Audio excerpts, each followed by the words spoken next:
العليم من الشيطان الرجيم بسم الله الرحمن الرحيم الحمد لله الذي هدانا لهذا وما كنا لنهتدي لولا أن هدانا الله لقد جاءت رسول ربنا بالحق الصلاة والسلام والتحية والإكرام على سيد أصل ما في الوجود نقطة دائرة الوجود صاحب لواء الحمد والمقام المحمود مولانا ومولى الثقلين جد الحسن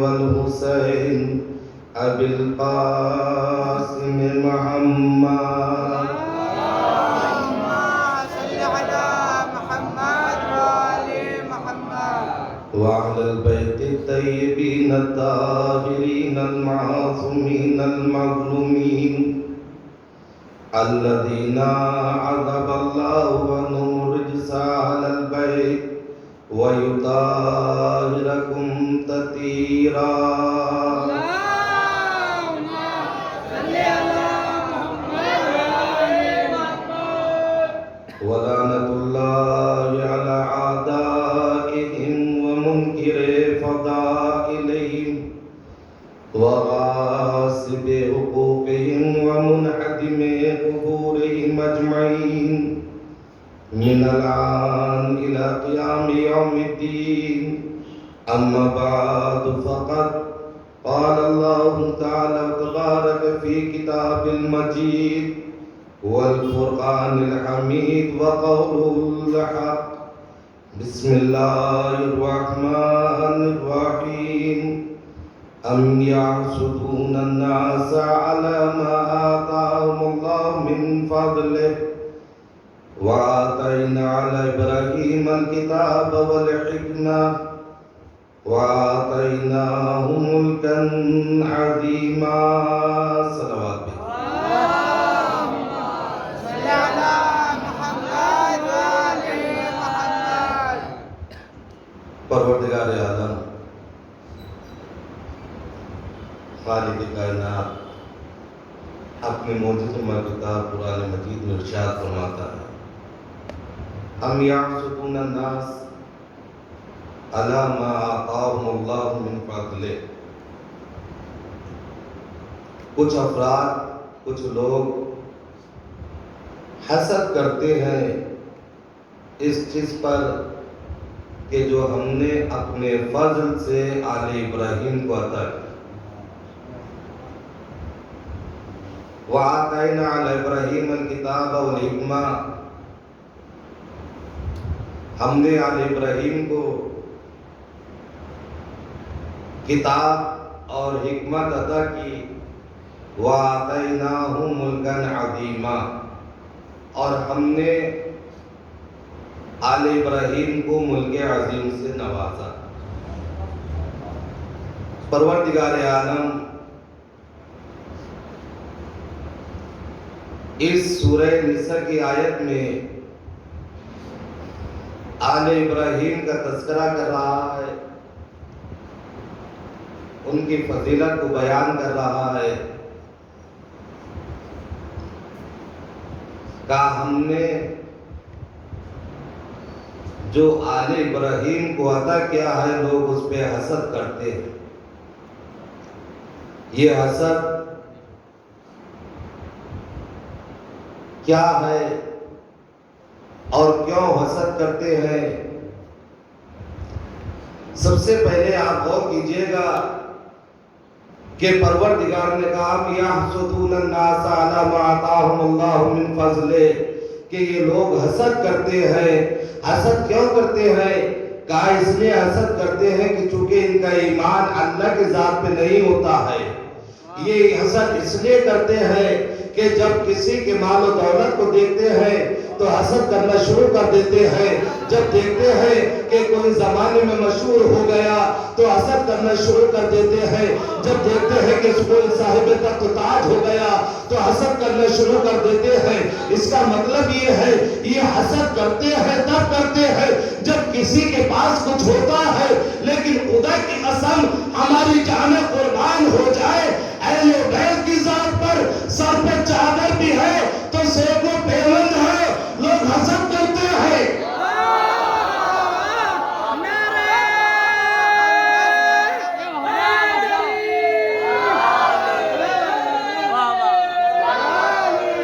یہ انسان کیوں حسد کر رہا ہے کہ جبکہ اہل بیت کے پاس ظاہراً کچھ بھی نہیں ہے, اگر کچھ ہے تو وہ ظاہراً کچھ نہیں ہے. لیکن عزیزان گرامی اہل بیت کا یہی تو کمال ہے, یہی تو شرف ہے, یہی تو کرم ہے کہ کچھ بھی نہیں ہے پھر بھی دنیا کو عطا کرتے ہیں. ایک سلام بھیجے محمد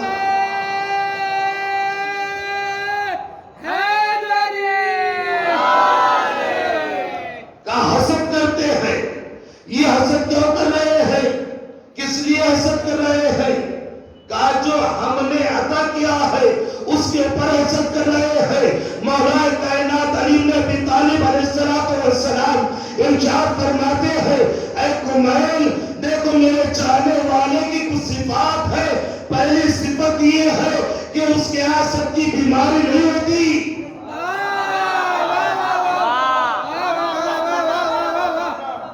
یہ ایسی بیماری ہے جو لا علاج ہے. آج کے زمانے میں طرح طرح کی بیماریاں ہیں, کسی کو کوئی بیماری ہے, کسی کو کوئی بیماری ہے. لیکن عزیزان گرامی ذرا غور کیجئے گا, انصاف سے بتائیے گا, ہر بیماری کا علاج ہے, ہر بیماری کا علاج کبھی کسی ڈاکٹر کے پاس مل جاتا ہے, کبھی حکیم کے پاس مل جاتا ہے. لیکن اگر کوئی بیماری لا علاج ہو جاتی ہے اب انسان مایوس ہو جاتا ہے.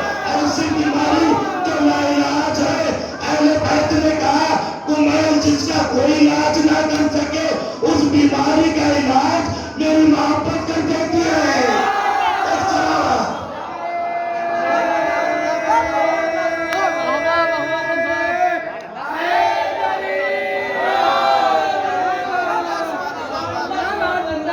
بھئی دنیا ہم سے یہی تو پوچھتی ہے نا کہ اہل بیت کرتے ہیں, اہل بیت کی محبت کا دعویٰ کرتے ہیں.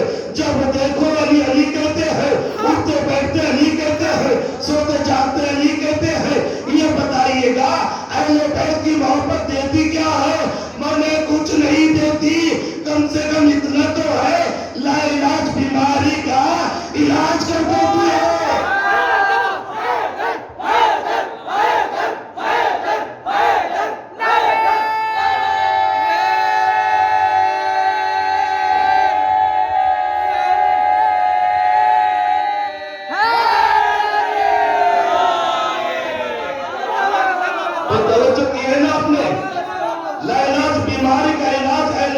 محبت کرتی ہے تو پروردگار نے کہا بھئی دینے والے ہم ہیں تو یہ حسد کیوں کرتے ہیں؟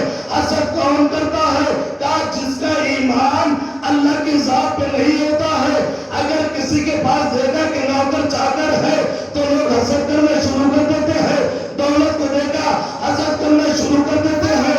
اللہ کہتا ہے کہ جس کا ایمان ذات خدا پہ نہیں ہوتا وہ حسد کرتا ہے.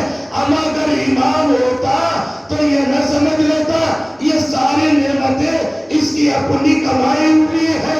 اگر ایمان ہوتا تو خدا کی قسم جتنا وقت حسد کرنے میں لگایا ہے اگر اللہ سے مانگنے میں لگاتا تو اللہ سے پیدا کر دیتا.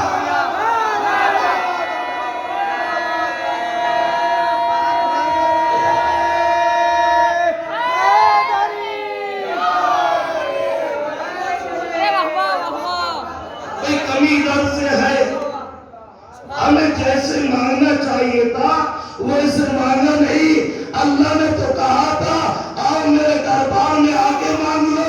میں نے تمہاری عبادت کے لیے تمہیں بارگاہ میں نہیں بلایا ہے, میں نے تو اس لیے بلایا ہے اے میرے بندے اگر تجھے مال چاہیے تو مال نہیں جا, دولت چاہیے دولت نہیں جا.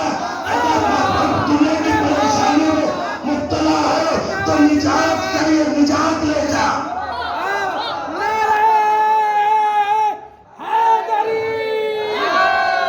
کوئی سوچتا ہے کہ میں نے انسان کو اپنی عبادت کے لیے بنایا ہے. عبادت کی ضرورت نہیں ہے. بہت توجہ چاہتا ہوں. اگر مجھے عبادت کی ضرورت ہوتی تو معصوم فرشتوں کی عبادت کافی تھی, ان کی تسبیح و تحلیل کافی تھا. میں تو دنیا کو بتانا چاہتا ہوں, اگر دنیا سے مانگو گے تو فقیر کہلاؤ گے, ذلیل کہلاؤ گے. اگر مجھ سے مانگو گے عابد کہلاؤ گے, ظالم کہلاؤ گے.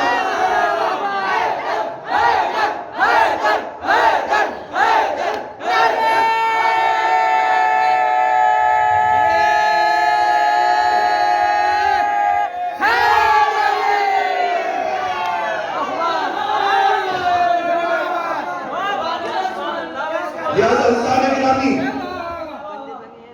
حسد کون کرتا ہے؟ کہا جس کا ایمان اللہ کی ذات پہ نہیں ہوتا. جبکہ پروردگار نے کہا بھئی حسد کرنے والے ہوتے کون ہیں؟ جب عطا کرنے والے ہم ہیں. قرآن ہم نے دیا ہے, اہل بیت کو کتاب کا علم ہم نے دیا ہے, ملک عظیم ہم نے دیا ہے. یہ حسد کرنے والے ہوتے کون ہیں؟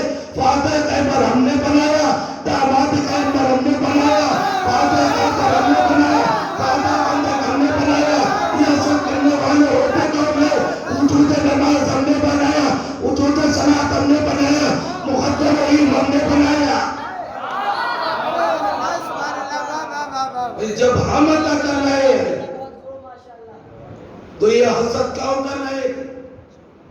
عطا ہم نے کیا ہے. لہذا سب سے پہلی چیز جو پروردگار نے عطا کی ہے وہ ہے الکتاب. ہم نے الکتاب کا علم دیا ہے. بہت توجہ کے ساتھ بھئی الکتاب کا علم دیا ہے. ہم نے تاریخ کے دامن کو دیکھا, ہم نے مفسرین سے معلوم کیا کہ یہ بتائیے گا کہ الکتاب سے پہلے ماں موجود ہے. یہ ماں کا مطلب کیا ہے؟ کہا ماں سے مراد ہے قرآن مجید.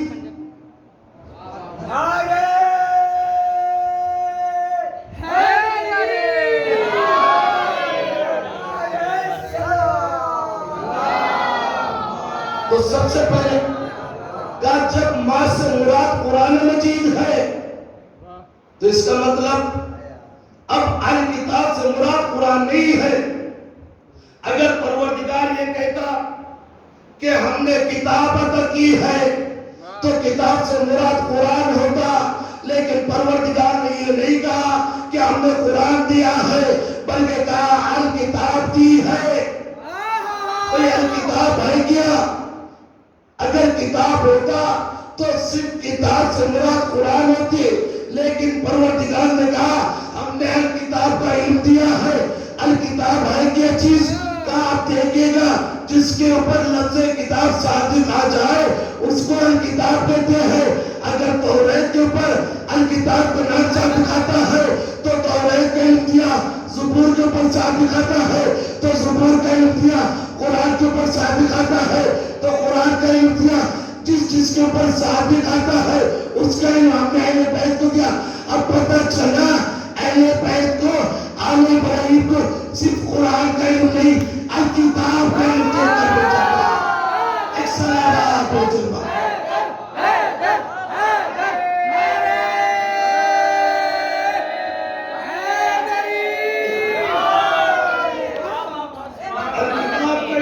بھیجا ہے. الکتاب سے مراد کیا ہے؟ کہا جس کے اوپر لفظ کتاب صادق آ جائے ہم نے اس کا علم آل ابراہیم کو دے کر بھیجا ہے. دوسرے والحکمہ, ہم نے اہل بیت کو حکمت دی ہے. حکمت کیا ہے؟ حکمت ہے عقل مطلق, حکمت ہے ٹیکنالوجی. آج دنیا ہمارے اوپر اطراعاتی ہے, طنز کرتی ہے کہ ہم نے دیکھو یہ بنا لیا، یہ بنا لیا، یہ بنا لیا، یہ ساری ٹیکنالوجی اللہ نے آل ابراہیم کو دے دی۔ میں ان سے کہنا چاہتا ہوں اما تم نے کچھ بھی بنا لیا لیکن یہ صدقہ تو آل ابراہیم کا ہے، چونکہ آل ابراہیم کو حکمت دی ہے۔ لہذا پروردگار نے کہا ہم نے آل ابراہیم کو کتاب بھی دی، حکمت بھی دی، لیکن حضور یہ بتائیے گا آل ابراہیم ہے کون؟ بھئی آل ابراہیم کسے کہتے ہیں؟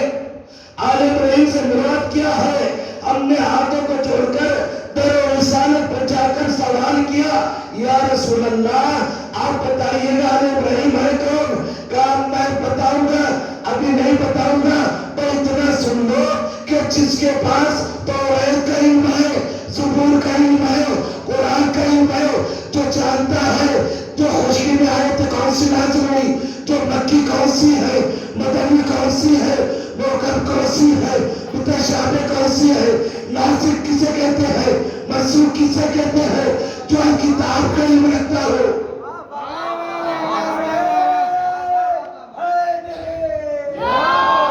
کہا تھا نہ جانا، میں بتاؤں گا آل ابراہیم ہے کون؟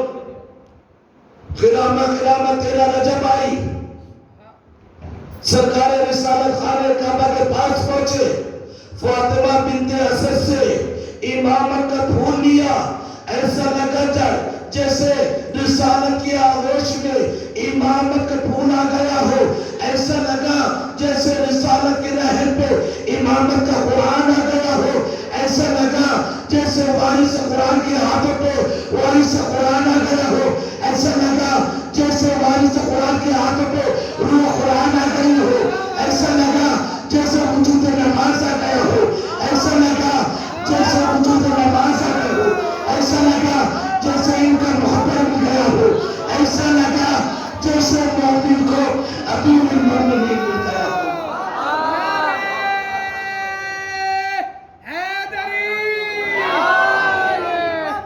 لہذا ایسا لگا جیسے مومن کو امیر المومنین مل گیا ہو۔ آنے کے بعد کہا یا رسول اللہ اجازت ہے کہ قرآن کی تلاوت کر کے بتاؤ، توبہ سناؤں یا زبور سناؤں یا انجیل سناؤں؟ اور عزیزان گرامی کہا نہیں تھا بلکہ تلاوت کر کے بتایا، اور تلاوت کرتے جا رہے تھے اور نبی شاباش کہہ رہے تھے علی شاباش، علی شاباش، آپ نے توریت ایسے پڑھی جیسے صاحب توریت پڑھتا ہے، زبور ایسے پڑھی جیسے صاحب زبور پڑھتا ہے، انجیل ایسے پڑھی جیسے صاحب انجیل پڑھتا ہے، اور قرآن کی تلاوت ایسے کی جیسے میں کرتا ہوں، جیسے میں کرتا ہوں، جیسے میں کرتا ہوں۔ ذرا غور کیجئے گا، نبی بتانا چاہتے ہیں اگر مجھ جیسا دیکھنا ہو تو علی کے در پہ آ جانا، علی مجھ جیسا ہے، میں علی جیسا ہوں، اور سلامات ہو جائے۔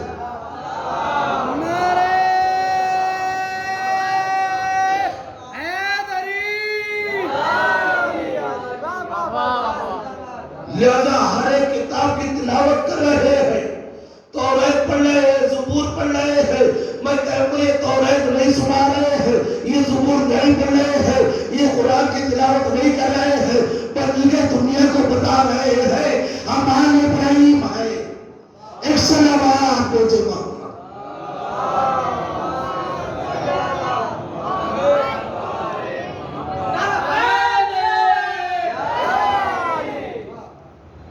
لہذا ہر ایک کتاب کی تلاوت کر کے بتایا ہے کہ ہم آل ابراہیم ہیں، لیکن خدا کی قسم عجیب المیہ ہے، ادھر بیٹے نے خانہ کعبہ سے تلاوت کر کے بتایا کہ ہم آل ابراہیم ہیں، ادھر باپ نے اپنے رسالت پر کہہ کے بتایا الحمدللہ الذی جعلنا من ذریۃ ابراہیم ونسل اسماعیل، ہم آپ ابراہیم ہیں۔ اسلامات بھیجے گا۔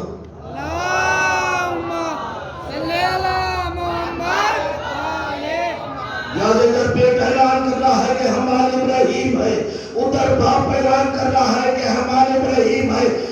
چلا یا بیٹا ابراہیم ہے یا باپ ابراہیم ہے، ایک صلوات بھیجے محمد۔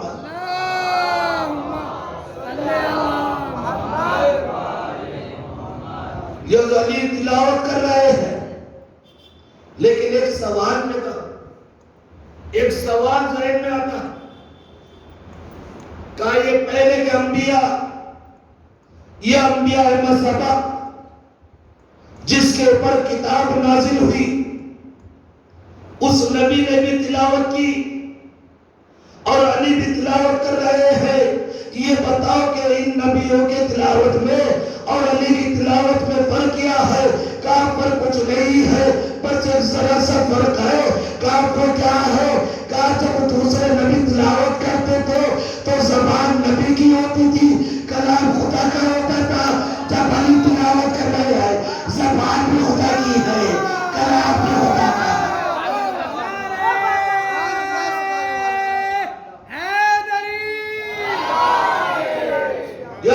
دونوں چیزیں خدا کی ہے۔ اب لوگ کہتے ہیں علی کو بڑھا دیا، علی کو بڑھا دیا، ہم نے علی کو بڑھایا نہیں، کہا علی کو خدا تک پہنچا دیا، کہا خدا تک نہیں پہنچایا۔ ہم تو کہتے ہیں خدا کی لعنت ہو جو علی کو خدا کہے۔ ہم علی کو خدا نہیں کہتے ہیں، ہم علی کو اللہ کا بندہ کہتے ہیں۔ یہ الگ بات ہے، علیت اللہ ہے، لسان اللہ ہے، علی عیب اللہ ہے۔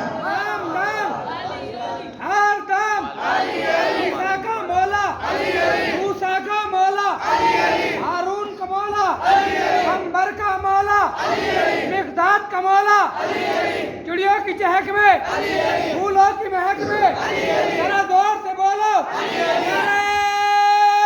حیدری۔ لہذا پیدا ہوتے ہی علی مرتضیٰ نے تلاوت کرنا شروع کر دی، لیکن اعتراض یہ ہوتا ہے کہ شیعہ علی کو حد سے زیادہ بڑھا دیتے ہیں، نبی سے بڑھا دیا، اس لیے کہ جب نبی 17 ربیع الاول کو آمنہ کے پاک دامن میں آئے تو آپ نے تلاوت نہیں کی تھی۔ علی جب پیدا ہوئے ہیں تو علی نے تلاوت کی ہے۔ میں نے کہا بھائی نبی تلاوت کرتے تو کیسے کرتے؟ اس لیے جہالت کا چھایا ہوا اندھیرا تھا، چاروں طرف جہالت ہی جہالت تھی۔ نبی سناتے تو کسے سناتے؟ ہمیں کوئی تصدیق کرنے والا تو ہوتا، لیکن جب علی دنیا میں آئے ہیں تو نبی جیسا تصدیق کرنے والا ہوتا ہے۔ نبی کہہ رہے ہیں اے علی ایسی تلاوت کی جیسے میں کرتا ہوں۔ یا رسول اللہ ابھی تو قرآن نازل نہیں ہوا، کہا نازل کی ضرورت تمہیں ہے، ہم تو لوگوں محفوظ سے تلاوت کرتے ہیں۔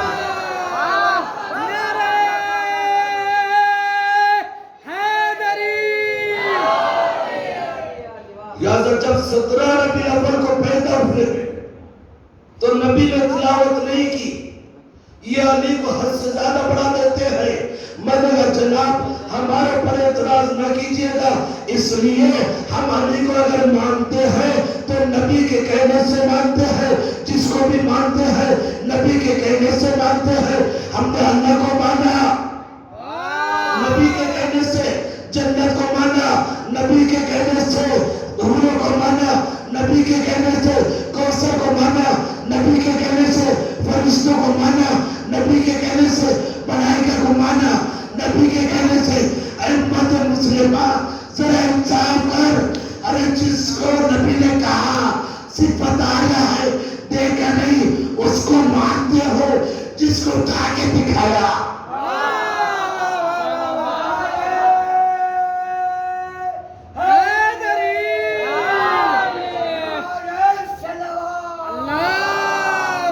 لہذا 17 ربیع الاول کو ہمارے نبی کی ولادت ہوئی،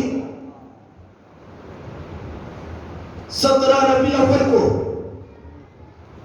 اور 28 صفر کو آپ کی وفات ہے۔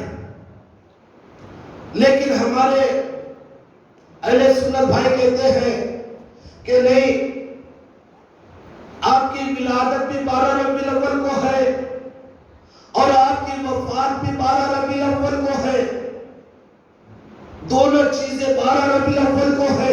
میں نے کہا صحیح ہے، تھوڑی دیر کے لیے ہم بات مان لیتے ہیں کہ نبی کی ولادت بھی 12 میں ہے، نبی کی وفات بھی 12 میں ہے، نبی کا آنا بھی 12 کے ساتھ ہے، نبی کا جانا بھی 12 کے ساتھ ہے۔ اب پتہ چلا کہ نبی نہ 12 کے بغیر آتا ہے نہ 12 کے بغیر جاتا ہے۔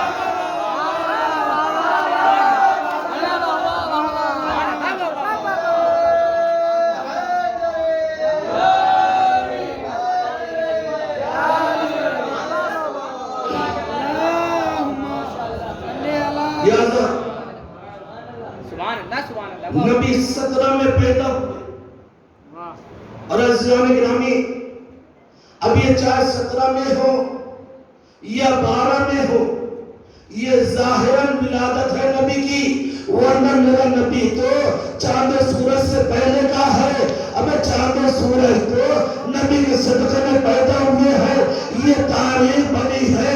چاند و سورج ہو نجوم کی حرکت سے، میرا نبی تو ان حرکت سے پہلے کا ہے۔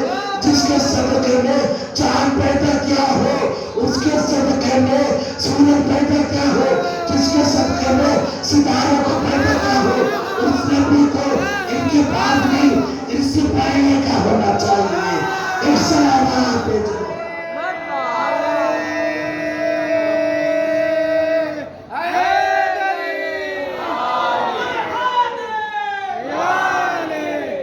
یہ 17 میں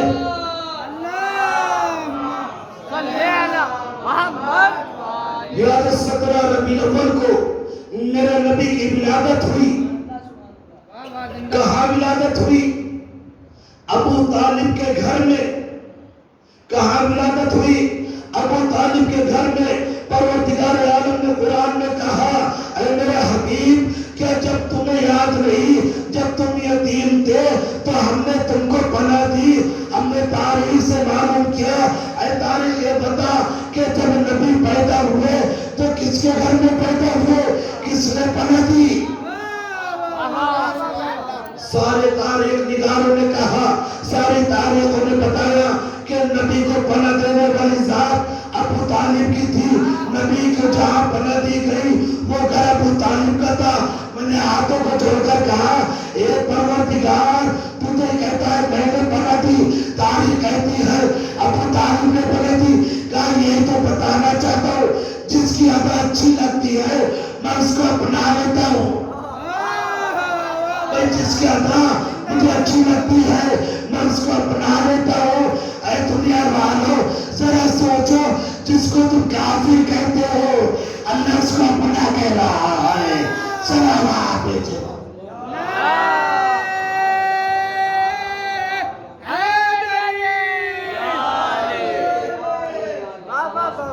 یہ 17 میں پیدا ہوئے۔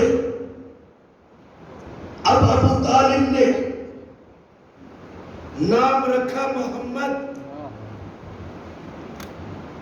ابو طالب نے نام رکھا ہے محمد۔ جیسے ہی ابو طالب کے گھر میں پیدا ہوئے تو پروردگار نے کہا، اے ابو طالب، اگر میرا حبیب تیرے گھر میں آیا ہے تو صحیح، میں تیرے بچے کی ولادت اپنے گھر میں کراؤں گا۔ بھئی تیرے وطن کو ولادت ہوئی مولا کی، لیکن جب نبی نے آنے کے بعد معلوم کیا، چچا اس بچے کا نام کیا رکھا ہے؟ کہا بھی کچھ نہیں رکھا، آپ کا انتظار ہے۔ بھئی توجہ چاہو، بہت توجہ چاہتا ہوں۔ کیا کہا؟ کہا چچا اس بچے کا نام کیا رکھا ہے؟ کہا بھی کچھ نہیں رکھا، آپ کا انتظار ہے۔ اب نبی نے آسمان کی طرف دیکھا، چچا اس بچے کا نام علی رکھ دیجئے گا، اس لیے وہ آنا ہے، یہ علی ہے۔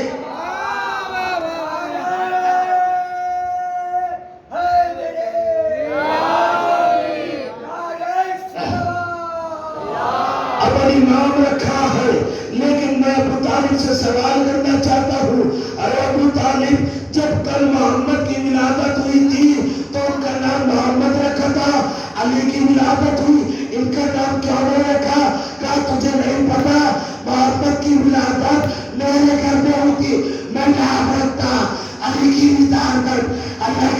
نہیں ہوتی، اللہ نام رکھے گا۔ ایک سلامات بیٹے ماں صلی اللہ محمد۔ لہذا ابو طالب نے نام رکھا محمد، اور قرآن میں میرے نبی کے 5 نام ملتے ہیں۔ پہلا محمد، دوسرا احمد، یاسین، نون والقلم، 5 نام ملتے ہیں، لیکن محمد رکھا ہے ابو طالب نے۔ بھئی آپ سے میں نے سوال کیا، یہ بتائیے آپ مسلمان کیسے ہوئے؟ کہا جناب کلمہ پڑھ کر۔ کہا کلمہ کیا پڑھا تھا؟ کہا آپ نے کہا لا الہ الا اللہ محمد رسول اللہ۔ میں نے کہا محمد کی جگہ آپ کا لا الہ الا اللہ احمد رسول اللہ۔ کہا کلمہ نہیں ہوا۔ کہا لا الہ الا اللہ یاسین رسول اللہ۔ کہا محمد کے بغیر کلمہ نہیں ہوتا۔ میں نے کہا مسلمانوں ذرا سوچو، جس کے رکھے ہوئے نام کے بغیر کلمہ مکمل نہیں، تمہارے باپ ایک سلامات۔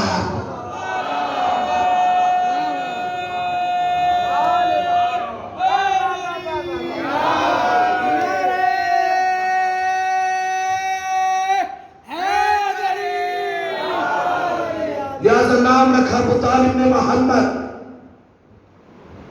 بچے کا نام محمد ہے۔ تاریخ نے بتایا جب ہمارے نبی کی ولادت ہوئی، کچھ نجومی اپنی اپنی کتابوں کو بغلوں میں دبائے ہوئے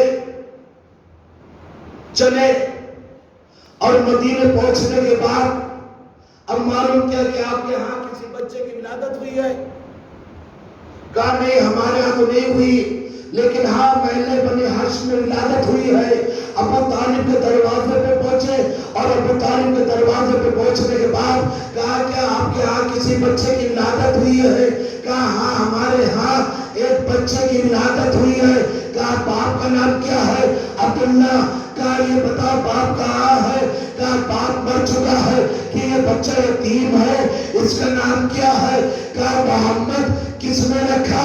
کہا میں نے رکھا۔ اب نجومیوں نے کتابوں کو کھولا، اور کھولنے کے بعد کہا خدا کی قسم یہ وہی بچہ ہے جس کا ہمیں انتظار تھا۔ بھئی جس کا ہمیں انتظار تھا یہ وہی بچہ ہے۔ بہت توجہ چاہتا ہوں، کیا کہا جس کا انتظار تھا؟ پتا چلا محمد کا انتظار سب کی عادت ہے، چاہے پہلا محمد ہو یا آخری محمد۔ ایک سلامات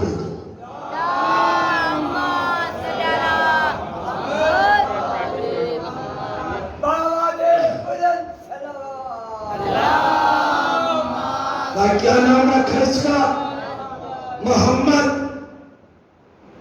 تاریخ بتاتی ہے ہمارے نبی کے نام سے پہلے عرب میں کسی کے بچے کا نام محمد نہیں تھا۔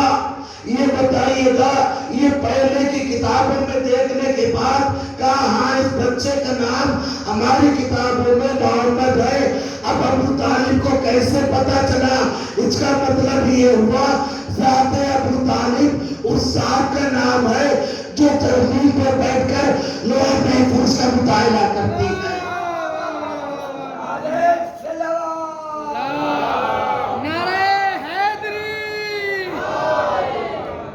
لہذا نام رکھا محمد۔ قرآن نے کہا 5 نام ہے، اور 5 ناموں میں سب سے زیادہ عظمت اس میں محمد کی ہے، جتنی عظمت اس کی کسی کی نہیں ہے۔ لیکن آپ سے ایک مسئلہ پوچھنا چاہتا ہوں، اگر اس میں محمد کسی کاغذ پہ لکھا ہوا ہو اور نیچے پڑا ہو، اور کوئی مسلمان جان بوجھ کر اس اسم محمد پر پیر رکھ دے، تو بتائیے گا یہ مسلمان بچے گا یا نہیں بچے گا؟ کہا نہیں، مولانا دار اسلام سے خارج ہو جائے گا۔ جو بھی توہین رسالت کرے گا اسم محمد پر اگر پیر رکھ دے تو دار اسلام سے خارج ہو محبتی. اب تو سمجھ لو تیرے درمیان میں علی کے درمیان میں کیا فرق ہے. اگر تو اس میں محمد پر پیر رکھ دے دائرہ اسلام سے خارج ہو جاتا ہے. علی دوش نبوت پر اگر دوش نبوت پر پیر رکھ دے تو کل ایمان کہلاتا ہے. اسلام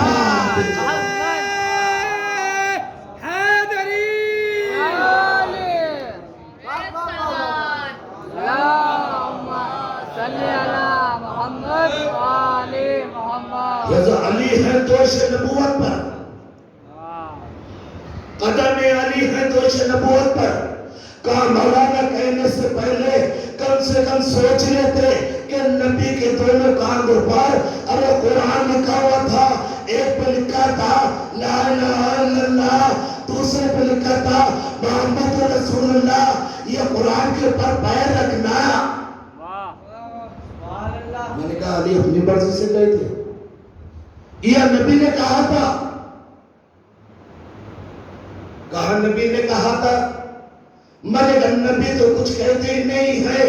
جو کہتے ہیں وہ مطابق قرآن ہوتا ہے, وہی الہی ہوتی ہے.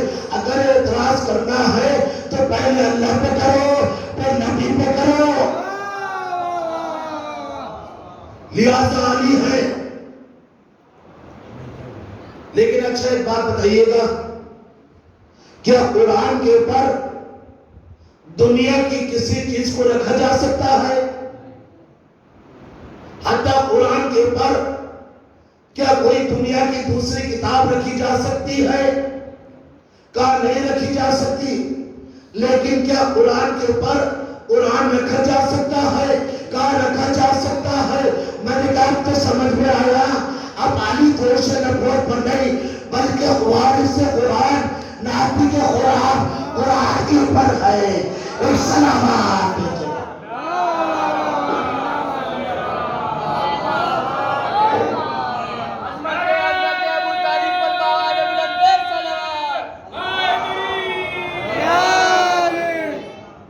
عزیزان گرامی, تاریخ نے ہمیں دو ہی ایسے بتائے جو ایک دوش نبی پر سوار ہے تو ایک پشت نبی پر سوار ہے.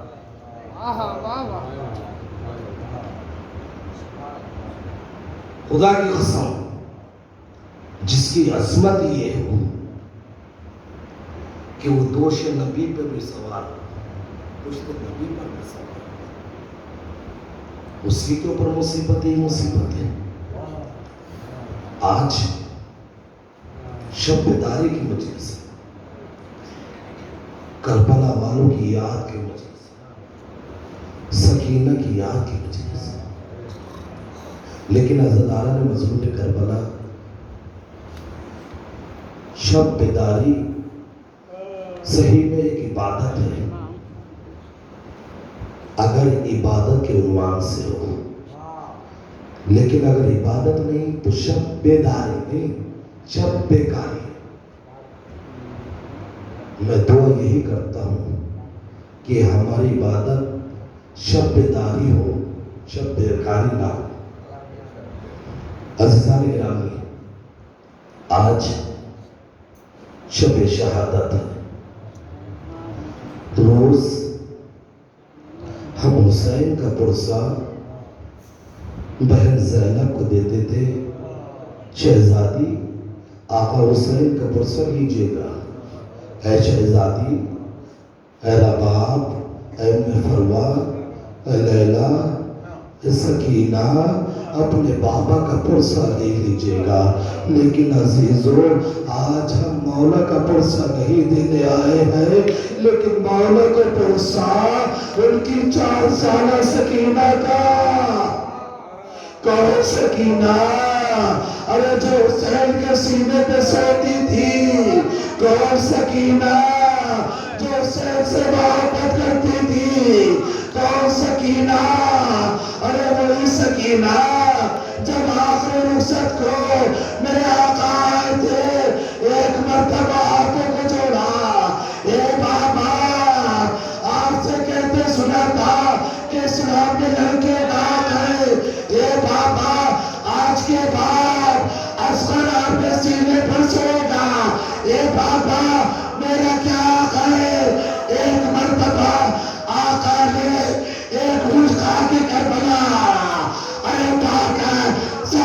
کے سر پہ ڈالی. اے میرے لال یہ تیرا نصیب. اللہ اکبر. اے عزاداران مظلوم کربلا ایک مرتبہ آقا نے کہا اے میرے لال ارے آج کے بعد عسکر میرے سینے پہ سوئے گا. ارے تیرا بستر شام کا زندہ. عزاداران مظلوم کربلا ارے 4 سالہ سکینہ ہمارے گھروں میں بھی چھوٹے چھوٹے بچے ہوتے ہیں. 4 سالہ سکینہ 4 بھی پورے نہیں ہوئے تھے. اے عزادارو ابھی کتنا چھوٹا سا وجود ہے. کب سبھی کا عالم ہے. اے عزاداران مظلوم کربلا لیکن سکینہ کی مصیبت کربلا کے بعد جب اسیر کر کے لے کے چلے ایک مرتبہ سکینہ کو اونٹ کی پشت پہ بٹھایا. شہزادے نے کہا اے ظالمو ارے سکینہ چھوٹی ہے یہ اکیلے نہیں بیٹھے گی. اچھا ہم اس کا انتظام کرتے ہیں. عزاداران مظلوم کربلا ارے سکینہ کی کب سنی کیا انتظام کیا. ایک رسی لگائی سکینہ کو پشت دھاگا پلٹایا رسی سے باندھ. اللہ اکبر. عزیزان گرامی گریہ کیجئے گا اس لیے کہ کوئی تماچے نہیں مارے گا اور تماچے کھانے والی کا پرسہ دے گا. عزاداران مظلوم کربلا رسی سے باندھ دیا. رسی کی بسر سے باندھنا تھا. اونٹ چلا لیکن اونٹ کی عادت ایک ہوتی تھی. عرب کا دستور تھا کہ جب اونٹ کو ریز میں بھگایا جاتا تھا شامل کیا جاتا تھا تو کسی بچے کو اونٹ کی پشت پہ باندھا جاتا تھا تاکہ اونٹ بچے کی آواز سے ارے زیادہ دوڑے. لیکن اونٹ کی ہڈیاں ارے کبھی پر ہوتی ہے کبھی نیچے ہوتی ہے. سکینہ ارے جیسے اونٹ چلتا تھا سکینہ چیختی تھی آپ بھی اماں آج تھا بابا میرے وصیت ٹوٹ گئی. اللہ اکبر. عزاداران مظلوم کربلا خدا کو کوئی غم نہ دے سوائے کربلا والوں کے. عزاداران مظلوم کربلا ارے سکینہ چیختی گئی کسی کو رحم نہ آیا. سکینہ کی پسلیاں ٹوٹ گئی. عزاداران مظلوم کربلا وہ وقت بھی آیا کہ ایک مرتبہ سوتی سوتی سکینہ بیدار ہو گئی. بیدار جیسے ساری بیبیاں آ گئی. سکینہ ارے سکینہ کیا بات ہے. سکینہ کیوں گریہ کر رہی ہو. سکینہ کیا وجہ ہے. جب سکینہ نے جواب دیا تو جواب سن کر ساری بیبیاں چیخیں مار مار کر رونا شروع کر دیا. سکینہ نے کہا اے پھوپھی اماں ابھی بابا آئے تھے. اے پھوپھی اماں ابھی بابا گئے تھے. اے پھوپھی اماں میں بابا سے بیعت کر رہی تھی. اے بابا آپ چلے گئے. سکینہ کے تماچے. اے بابا کہاں چلے گئے. اے پھوپھی اماں میرے بابا کہاں ہے. کہا بیٹا ارے بابا کہاں ہے. یہ بیبیوں کے رونے کی آواز. ارے یزید نے کہا تک پوچھ. اللہ اکبر. ایک مرتبہ یزید نے کہا یہ کس کے گریہ کی آواز ہے. کون رو رہا ہے. کہا حسین کی 4 سالہ بچی ارے خواب میں بابا کو دیکھ کر بابا کو یاد کر کے رو رہی ہے. کہا کوئی اتنی سی بات ہے لو حسین کی بچی کو خاموش کر دو. عزاداران مظلوم کربلا ہمارے گھروں میں بھی بچے ہیں. بچہ جب ضد کرتا ہے تو ہم کیا کرتے ہیں ارے کھلونا دے کر خاموش کر دیتے ہیں. آئے مظلومیت سید سجاد. آئے مظلومیت سکینہ کیسے خاموش کیا. ایک مرتبہ حسین کے سر کو بھیجا تش میں رکھ کر ایک کپڑا پڑا